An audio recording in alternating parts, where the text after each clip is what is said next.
Hello, সবাই নিশ্চয়ই ভালো আছো।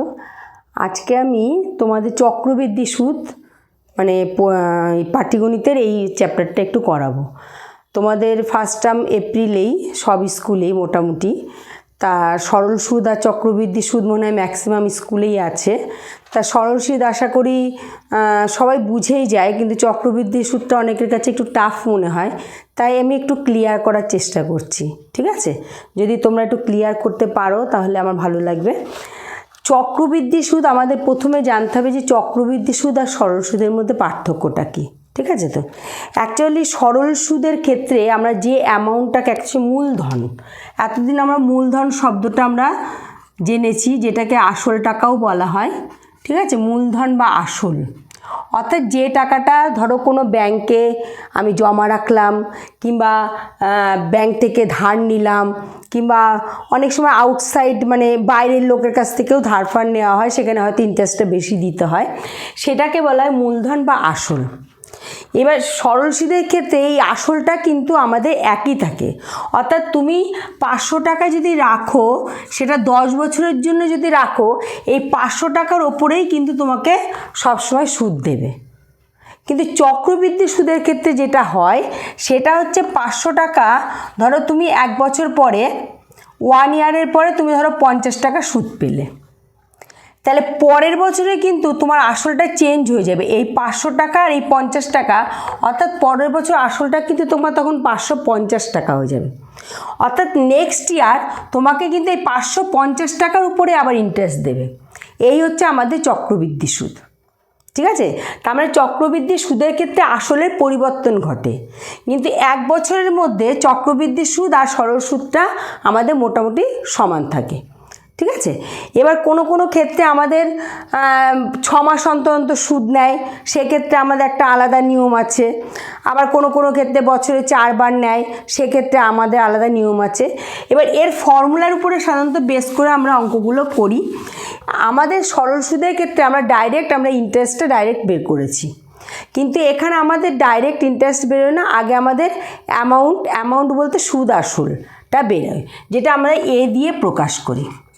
তাহলে অ্যামাউন্ট অর্থাৎ যেটা হচ্ছে সুদ আর আসল, তাহলে এর ফর্মুলা হচ্ছে পি হচ্ছে প্রিন্সিপাল মানি, অর্থাৎ যেটা হচ্ছে আসল, আর 1 plus r/100 to the power n।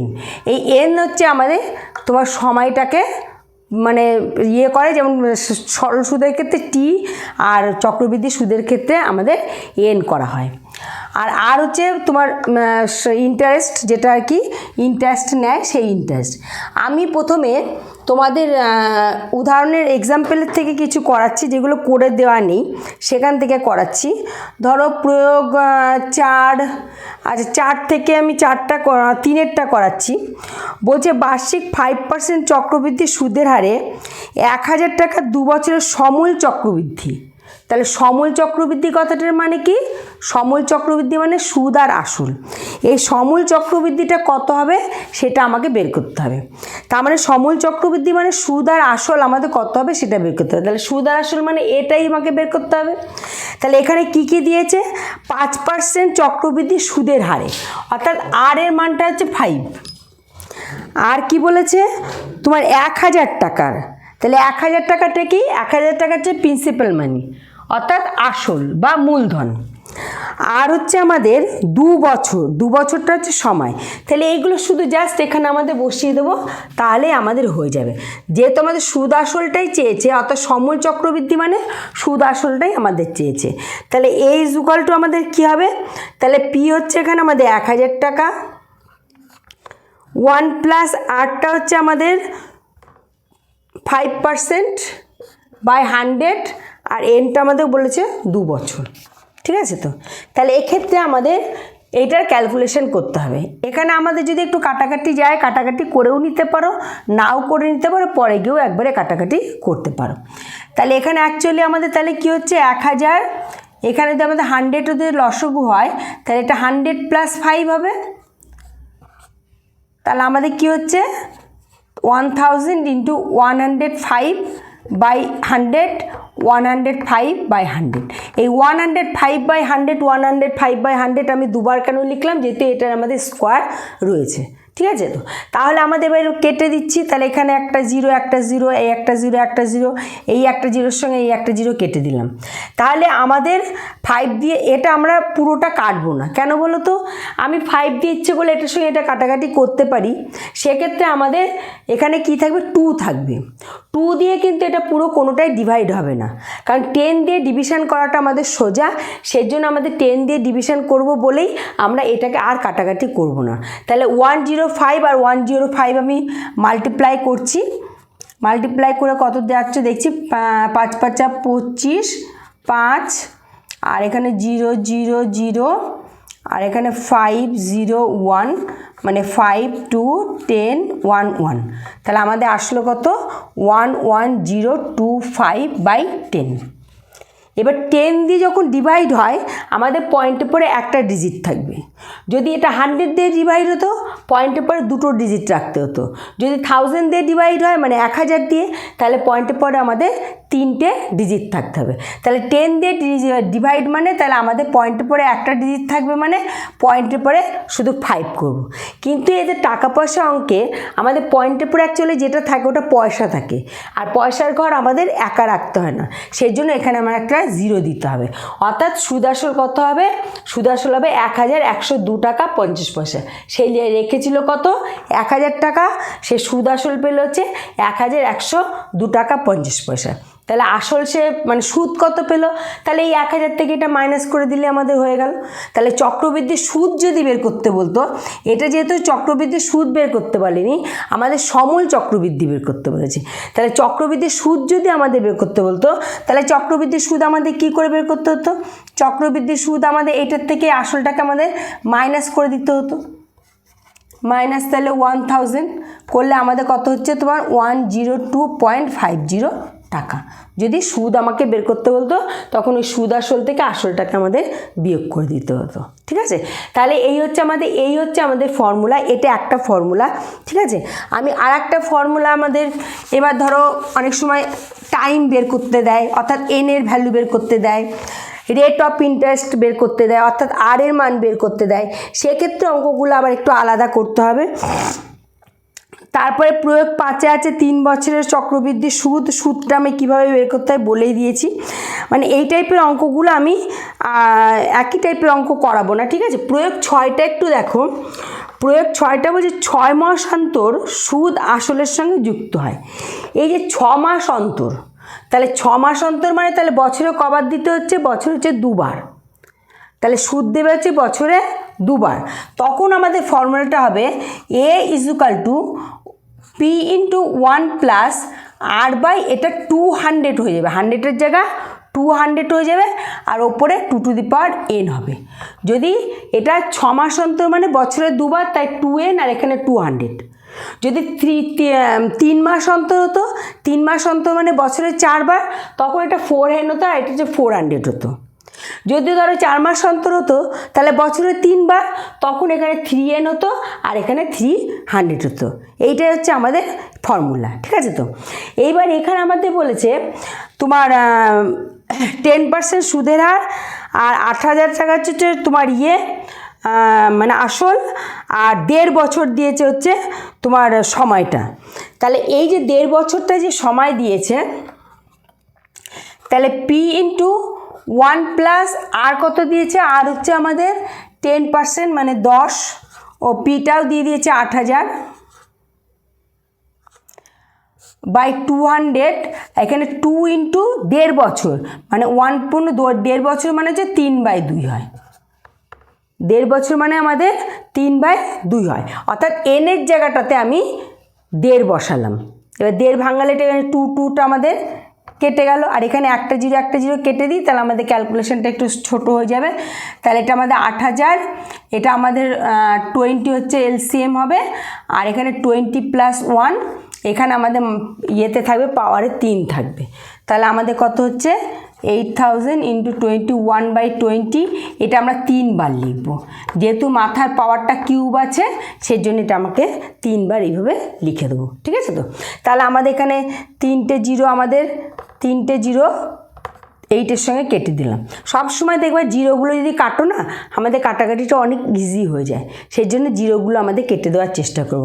তাহলে 2 দিয়ে আমরা 8-এ কাটলাম 4, আবার এই 2 দিয়ে কাটলাম 2, আবার এই 2 কেটে গেল। তাহলে আমাদের এখানে 3টে 21 যদি মাল্টিপ্লাই করি তাহলে আমাদের এটা বেরিয়ে যাবে অ্যামাউন্ট, অর্থাৎ সমূল চক্রবৃদ্ধি। এখানে উত্তর দুটো চেয়েছে, একটা সমূল চক্রবৃদ্ধি, একটা চক্রবৃদ্ধি সুদ। তাহলে আগের মধ্যে এটা সমূল চক্রবৃদ্ধি বেরিয়ে গেল, অর্থাৎ সুদ আসল বেরিয়ে গেল। এবার এর থেকে তুমি আসলটাকে বাদ দেবো, তাহলে চক্রবৃদ্ধির সুদ বেরিয়ে যাবে। তাহলে এটা আমাদের রুলসটা আমরা কি পড়লাম? রুলসটা পড়লাম যে 6 মাস অন্তর সুদ দিচ্ছে। তাহলে 6 মাস অন্তর মানে বছরে 2 বার, আর বছরে 2 বার মানে তখন ফর্মুলাটা এনের জায়গা হয়ে যাবে 2n, 100-এর জায়গা হয়ে যাবে 200। ওরকম তোমার অনেক অঙ্কে হয়তো পেতে পারো যে মানে 3 মাস অন্তর সুদ দিচ্ছে। তাহলে 3 মাস অন্তর সুদ মানে বছরে 4 বার। তাহলে বছরে 4 বার মানে অ্যাকচুয়ালি 12 মান্থে আমাদের 1 ইয়ার। তাহলে 12 মান্থ, তাহলে 3 মাস অন্তর অন্তর তাহলে কত হচ্ছে? 4 বার হচ্ছে। তাহলে 4n/400। যদি আমাদের 4 মাস অন্তর অন্তর হয় তখন 3 বার দেবে, তখন 3n/300। এই হচ্ছে আমার শুধু ফর্মুলাটা, ঠিক আছে? তো এইবার আমাদের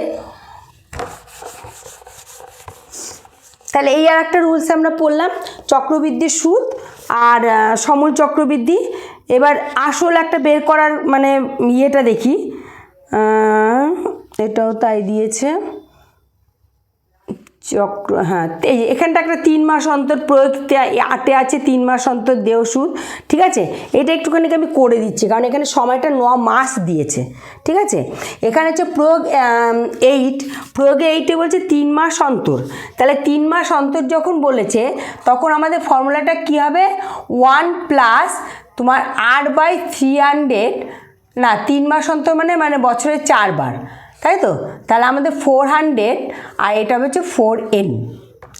এবার এখানে টাইমটা দিয়েছে 9 মাস।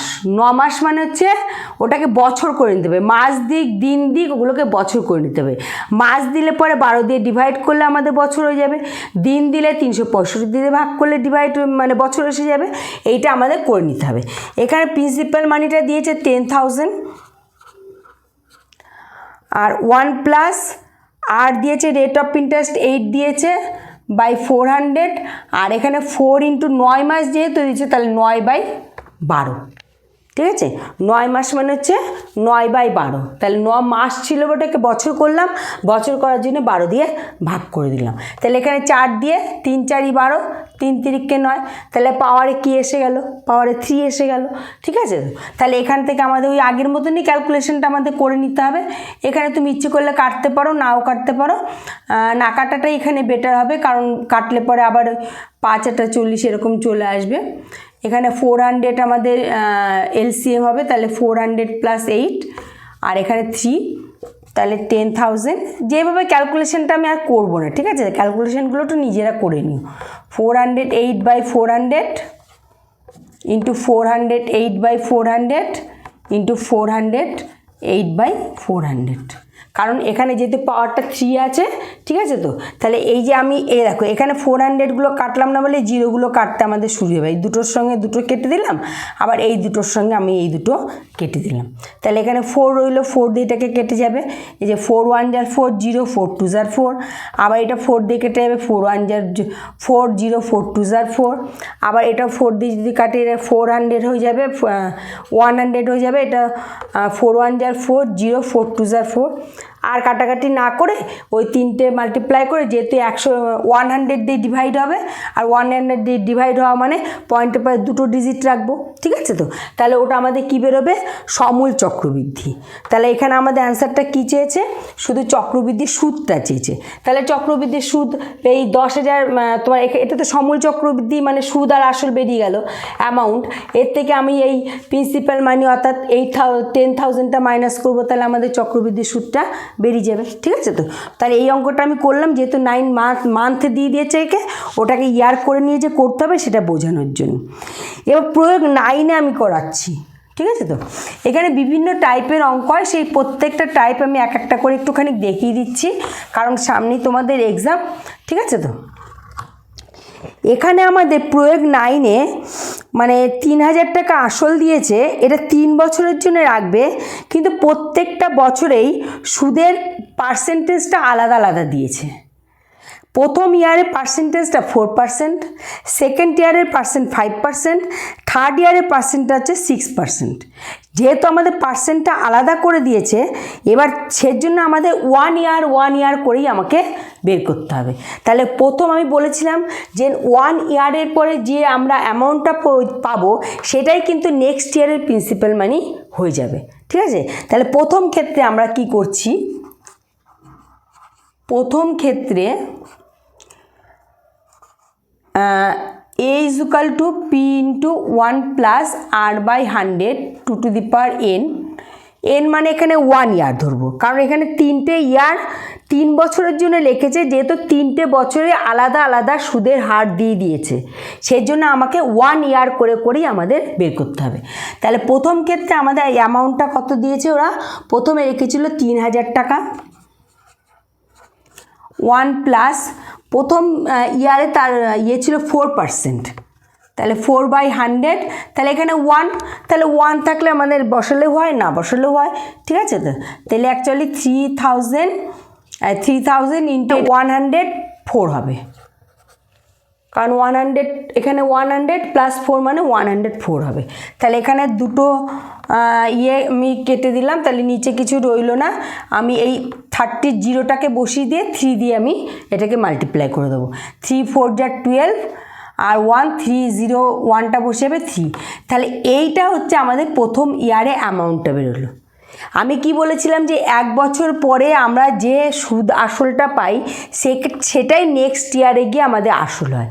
তাহলে আমাদের যে নেক্সট ইয়ার অর্থাৎ দ্বিতীয় ইয়ারের ক্ষেত্রে সেকেন্ড ইয়ারের ক্ষেত্রে তখন প্রিন্সিপাল মানিটা কত হয়ে যাবে, প্রিন্সিপাল মানিটা তখন হয়ে যাবে 3120। তখন ওখানে রেট অফ পার্সেন্টেজ দিয়েছে 5, এটা আর 1 লিখলাম না, যেহেতু 1 বছর করেই বের করতে হবে। আর এটা হচ্ছে আমাদের 105/100 হবে, একটা জিরো কেটে দিলাম। এটা আমি কাটাকাটি করে দেবো, কারণ এটা 5 দিয়ে কাটলে 5 2 = 10, 5 2 = 10, 5 1 = 5, আর এখানে 2 দিয়ে কাটলে পরে 2 1 কে 2, 1 11, 5 2 = 10, 1 12, 6 2 = 12। তাহলে 156 × 21, এটা মাল্টিপ্লাই করতে হবে। তাহলে এটা এখানে একটু মাল্টিপ্লাই করে নিই।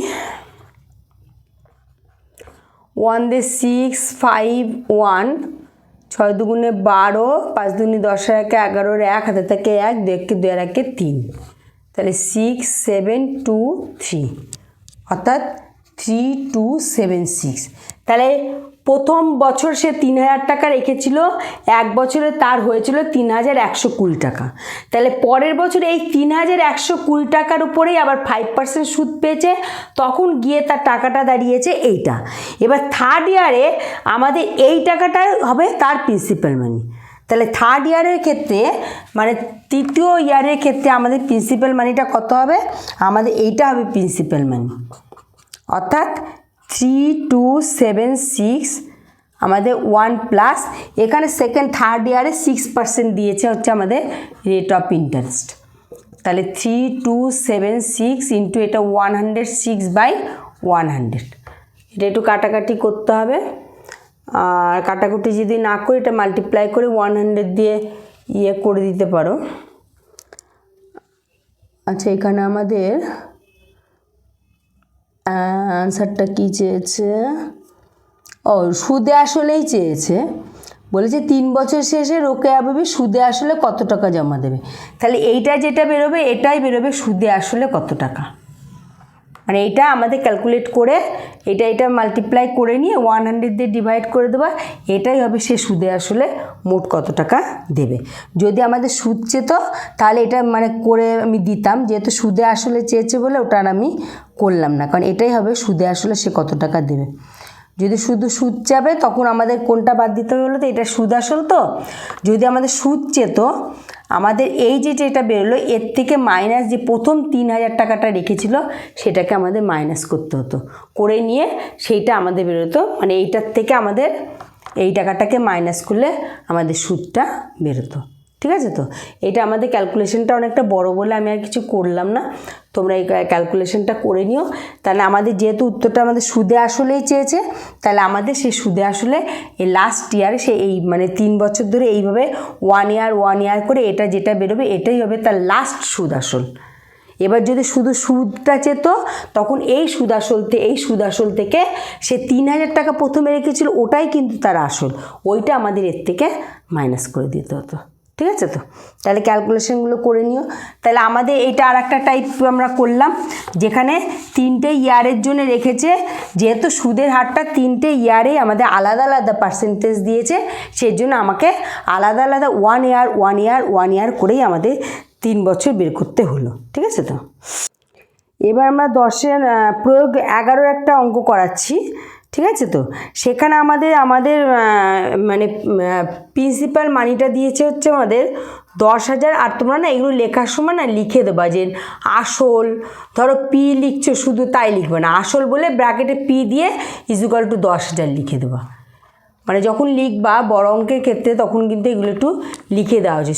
পি ইজুকাল টু এটা লিখবা এরকম লিখবা না, মানে পি যে তুমি আসল ধরছো সেটা এরকম প্রিন্সিপাল মানি ওইভাবে লিখে দিতে হবে। তারপর আমাদের সুদের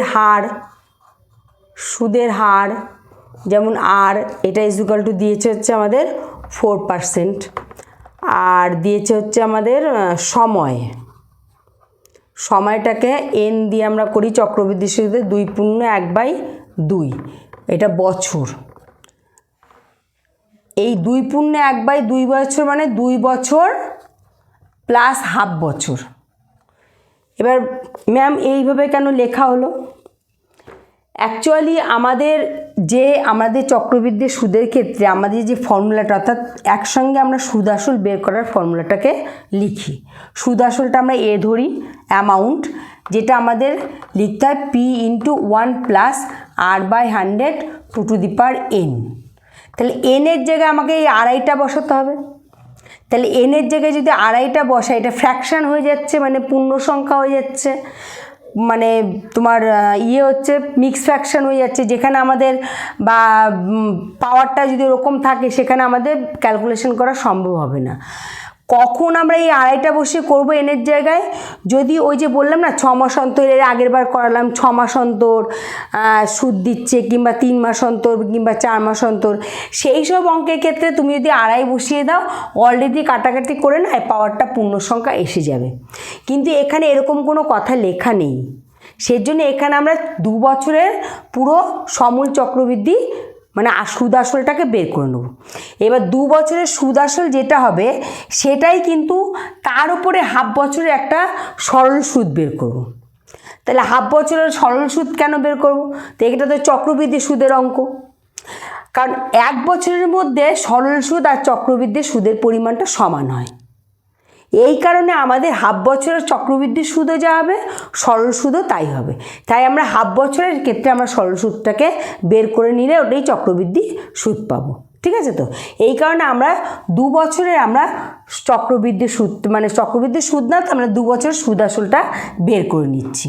তাহলে এখানে 10,000 টাকা দিয়েছে, একের পরে 4টে শূন্য, 1 প্লাস 4/100 এটা হচ্ছে 2। তাহলে এখানে 10,000 ইন্টু তাহলে 104/100 যেহেতু দুবার আছে তাই আমি দুবার লিখে দিলাম। তাহলে এখানে 4টে শূন্য আছে, এখানেও আমাদের 4টে শূন্য আমরা কেটে দিলাম, তার মানে এটা মাল্টিপ্লাই করলেই হয়ে যাচ্ছে। ঠিক আছে? তাহলে 104 ইন্টু 104, তাহলে আমরা এটাকে মাল্টিপ্লাই করে নিই। 104 ইন্টু 104, তাহলে 4 4 16 4 থেকে 1, 4 0 0 1, 4 1 4, আর এখানে হচ্ছে 0 0 0, আর এটা হচ্ছে 401, তাহলে 61801, তাহলে 10,816। 10,816, তার মানে 10,000 টাকাটাকে রেখেছিল, 2 বছর পরে সে পেল 10,816। তাহলে এই 10,816 উপরে কিন্তু সে আবার হাফ বছরের সুদ পাবে। অর্থাৎ সেক্ষেত্রে আমাদের এই যে আমি হাফ বছর যে সরল সুদ বের করব, সেক্ষেত্রে প্রিন্সিপাল মানিটা কিন্তু আমাদের 10,816ই হবে। এবার সরল সুদের ক্ষেত্রে আমরা ফর্মুলা কি জানি? সরল সুদের ক্ষেত্রে আমাদের সুদ বের করার ফর্মুলা I = PRT/100। তাহলে পি কোনটা? পি হচ্ছে 10,816, আর হচ্ছে আমাদের 4%, আর টি হচ্ছে হাফ বছর বলেছে। ঠিক আছে, তো এখানে আমাদের 2 দিয়ে 2 দুগুণে 4 করে দিলাম, আর কাটাকাটি করার দরকার নেই, ওপরে একটু মাল্টিপ্লাই করে দিই, কারণ নিচে 100 দিয়ে এটা ডিভাইড করতে আমাদের সুবিধা হবে। তাহলে 6 দুগুণে 12 থেকে 1, 2 2 1 3, 8 দুগুণে 16 থেকে 1, 2 0 0 1, 2 1 2/100 করলে এটা দাঁড়াবে হচ্ছে 216.32 টাকা। তাহলে আমাদের ওই হাফ বছরের সুদ এইটা পেল, আর 2 বছরের সুদ আসল মিলে কত হয়েছিল? 10,816। তাহলে আমাদের 2.5 বছর পরে সে মোট কত টাকা পাবে? তাহলে 2.5 বছর পর তার সমূল চক্রবৃদ্ধি হবে। সমূল চক্রবৃদ্ধি মানে হচ্ছে সুদ আর আসল। তাহলে হচ্ছে এই 10,816, এটা 0.00 দিয়ে দিই, 216.32,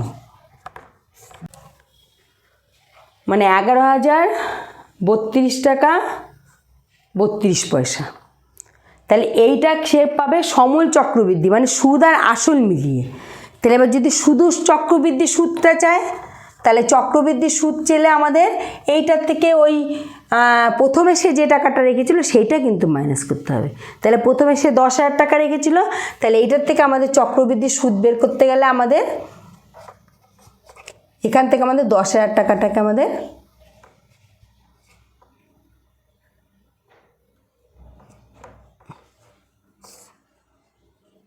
$32.2301, এইটা হচ্ছে সে সুদ হিসেবে পাবে। যদি সুদ শুধু বলে তাহলে এইটা পাবে। এখানে কি চেয়েছে? এখানে বলছে সুদে আসলে কত টাকা পাবে। সুদে আসলে মানে এই টাকাটা পাবে। আর যদি সুদ বলে চক্রবৃদ্ধি সুদ কত পাবে, তখন এই টাকা। কারণ সে প্রথম রেখেছিল 10,000 টাকা, লাস্ট 2.5 বছর পরে হয়েছে এই টাকাটা, অর্থাৎ সুদ আসল মিলে এই টাকাটা। তাহলে এইটার থেকে আমাদের ওই আসলটাকে বাদ দিলেই সুদ বেরিয়ে গেল। ঠিক আছে, তাহলে আমরা 3 টাইপের অঙ্ক আমরা পেলাম। একটা অ্যামাউন্ট বের করার পেলাম, একটা হচ্ছে আমরা ওই মানে সুদ দেওয়ার তোমার 6 মাস অন্তর 3 মাস অন্তর এটা একটা করলাম, আর একটা করলাম 3 বছরের আলাদা আলাদা পার্সেন্টেজ সুদের হার। আর এইটা আমরা করলাম যেটা হচ্ছে আমাদের মানে পূর্ণ সংখ্যায় ইয়ারটা দিয়ে দিয়েছে, কিন্তু 6 মাস অন্তর বা 3 মাস অন্তর এরকম কিছু বলে দেয়নি। সেখানে আমাদের ওই 2 বছর হোক 1 বছর হোক ওইটার আমাদের একটা চক্রবৃদ্ধি সুদ বের করতে হবে, আর বাকি যে হাফ বছর থাকুক বা যাই থাকুক সেটাকে আমাদের সরল সুদ বের করে নিতে হবে, নিয়ে তারপরে ওটাকে প্লাস করে দিতে হবে। ঠিক আছে, তো আর একটা টাইপ কী আছে দেখি, এটা সমূল চক্রবৃদ্ধি বলেছে। হ্যাঁ, কত টাকার, তার মানে এখানে আমাদের আসল বের করতে হবে। এটা প্রয়োগ হচ্ছে 13, প্রয়োগ 13 ওখানে করেই দেওয়া আছে। ধরো আমি 14টাই করাচ্ছি। বলেছে কত টাকা 5% চক্রবৃদ্ধি হার সুদে 2 বছর পর সুদে আসলে বলেছে 3,528 টাকা পাবে। তাহলে 3,000 টাকা মানে সুদে আসলে, তাহলে সুদ আর আসল আমরা কি ধরি? ওটা এ দিয়ে ধরি, মানে অ্যামাউন্ট ওটা 3,528 টাকা। এবার সময়টা কত বলেছে? সময়টা আমরা এন দিয়ে করি, সেটাকে বলেছে 2 বছর। আর সুদের হার বলেছে, যেটা 8 দিয়ে প্রকাশ করে ওটা বলেছে 5%। আর আমাদের আসলটা আমাকে বের করতে বলেছে। এতক্ষণ আমরা শুধু অ্যামাউন্ট বের করে গেছি আর চক্রবৃদ্ধি সুদটা বের করে গেছি। আজকে আমি এই আসলটা কি করে বের করতে হয় সেইটা করে আপাতত ক্লাসটা কমপ্লিট করব। নেক্সট দিন আর বাকি রুলসটা আমি কি আছে আমি একটু দেখিয়ে দেবো নেক্সট ক্লাসে। ঠিক আছে, তো তাহলে আমাদের আমাদের ফর্মুলাটা আমরা তো বসাই, A = P × 1 + R/100 2 to the power n। তাহলে এখানে অ্যামাউন্টটা দিয়ে দিয়েছে, অ্যামাউন্টের জায়গাটাকে বসিয়ে দিই 3528। এবার পুরো এ বের করে দিয়েও পরে মাইনাস করতে পারো আর এইভাবেও করতে পারো। তাহলে পি ইন্টু 1 প্লাস আর মানে এখানে 5/100 আর এন মানে হচ্ছে 2। তাহলে 3528 ইজুকাল টু, তাহলে পি ইন্টু আমাদের এখানে হচ্ছে 105/100, 105/100। এটা ইকুয়েশনের মতন করব, ঠিক আছে। আমাদের এই পি এর ভ্যালুটা আমাদের বের করতে হবে। তাহলে পি আমি এই পাশটা অনেকে বুঝতে পারে না, ওই পাশ থেকে এই পাশে নিয়ে সেই জন্য আমি পুরোটাকে এই পাশে নিয়ে নিচ্ছি, ঠিক আছে। তো এটা হলো 3528। তাহলে পি এর ভ্যালু আমাকে বের করতে হবে। তাহলে পি ইজুকাল টু আমি একেবারে লিখে দিচ্ছি। তাহলে পি ইজুকাল টু আমাদের কী হবে, আমাদের 3528টা এই পাশেরটা লিখে নিলাম। এই পাশে যেগুলো ডিভিশন থাকে ওই পাশে গিয়ে মাল্টিপ্লাই হয়ে যায়, যেগুলো মাল্টিপ্লাই থাকে সেগুলো এই পাশে গিয়ে ডিভিশন হয়ে যায়, অর্থাৎ 100গুলো আমাদের উপরে উঠে যাবে আর নিচে আমাদের 105 ইন্টু 105। এটা আমি কাটাকাটি করব, যেহেতু আমাদের নিচে 100 এরকম নেই, তো এটা কাটাকাটি করে দেবো। প্রথমে 5 দিয়ে করে দিচ্ছি, 5 দুগুণে 10, 5 20 আর কি 100, 5 দুগুণে 10, 5 একে 5, আবার এটা 5 20 100, আবার এটা 21। এই দুটো আমাদের, এটা 3 দিয়ে 7 দিয়ে যাবে, এগুলো আমাদের দেখে তা 7 দিয়ে যাবে ওপর বোঝাই যাচ্ছে। 7 দিয়ে 3 7 21, এটা 5 7 35। এখানে হাতে কিছু নেই বলে দুটো সংখ্যা নিচ্ছি বলে 0 দিতে হবে। আবার আমাদের 7 দিয়ে কাটছি মানে 4 7 28। 3 দিয়ে আবার যে যায় কিনা দেখি, 3 1 3, 3 1 3, এখান থেকে 2 থাকবে 20, 3 6 18, আবার 2 থাকবে 24, 3 8 24। তাহলে আমাদের 3 1 3, এখান থেকে 4 5 2 20, 3 6 18, আবার 2 24, 3 8 24। এবার এই দুটো আমি আবার দেখি 3 দিয়ে যায় কিনা, যাবে। 3 7 21, এখানে 3 5 15, 1 16, 3 1 18, 3 6 18, আর 7 দিয়ে 7 8 56। তাহলে পি ইজুকাল টু রইল দুটো 20 20 20 হচ্ছে 400 হয় ইন্টু 8, তার মানে 4 8 3200। তার মানে আমাদের মানে আসল বেরোলো হচ্ছে 3200, ঠিক আছে। এইভাবে আমাদের আসল বের করতে গেলে আমাদের, তাহলে অ্যামাউন্ট বের করার আমরা কিভাবে করতে হবে বুঝলাম, আসল বের করতে গেলে কিভাবে করতে হবে বুঝলাম। আর 6 মাস অন্তর দেয় সুদ বা 3 মাস অন্তর দেয় সুদ থাকলে কোন ফর্মুলা ইউজ করতে হবে সেটাও বুঝলাম। এবং 3 বছর বা 2 বছর যদি আলাদা আলাদা পার্সেন্টেজ সুদের হার থাকে সেখানে 1 ইয়ার করে আমাদের লিখতে হবে, এবং 1 ইয়ার পরে যে অ্যামাউন্টটা হবে সেই অ্যামাউন্টটাও কিন্তু পরের ইয়ারের প্রিন্সিপাল মানি হবে। আমাদের চক্রবৃদ্ধি সুদ আর সরল সুদের মধ্যে এটাই ডিফারেন্স। আর 1 ইয়ারের মধ্যে চক্রবৃদ্ধি সুদ আর সরল সুদ যেহেতু সেম হয়, সেই জন্য 1 ইয়ারের মধ্যে আমরা যে যদি কোনো সরল সুদ বের করতে হয় সেটা আমরা বের করতে পারবো, ঠিক আছে। তাহলে মোটামুটি এইটুকু একটু বুঝে নাও, কারণ অনেকে চক্রবৃদ্ধি সুদ একটু বেশি অসুবিধা বোধ হয় বলে আমি এটা একটু ধরলাম, ঠিক আছে। তো তাহলে এটা করো, আর নেক্সট ক্লাসে বাকি যে রুলসটা আছে আমি একটু দেখিয়ে দেবো, টাইমটা কী করে বের করতে হবে, সুদের হার কী করে বের করতে হবে, ঠিক আছে। ওকে, গুড নাইট।